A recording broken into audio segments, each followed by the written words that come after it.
Sono soprattutto mestrini i destinatari delle misure di prevenzione messe in campo dal questore per fronteggiare il fenomeno baby gang. 10, cui si aggiungono un veneziano e un trevigiano a cui è stato notificato un foglio di via che gli impedirà di tornare in laguna pena l'arresto.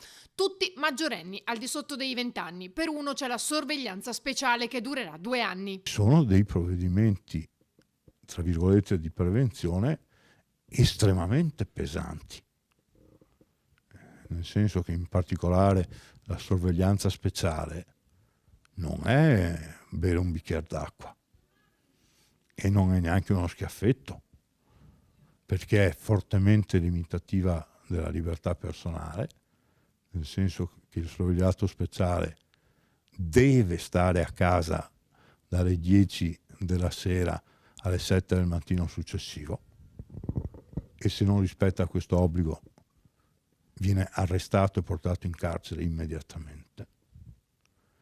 E l'altro tema è che non può frequentare soggetti pregiudicati. È stato il provvedimento di polizia adottato nei confronti di Felice Maniero 30 anni fa.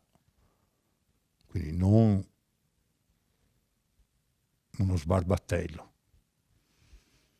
un capo criminale. Per gli altri il provvedimento è diverso, ma non meno incisivo. 11 avvisi orali, che è il livello immediatamente precedente alla sorveglianza speciale.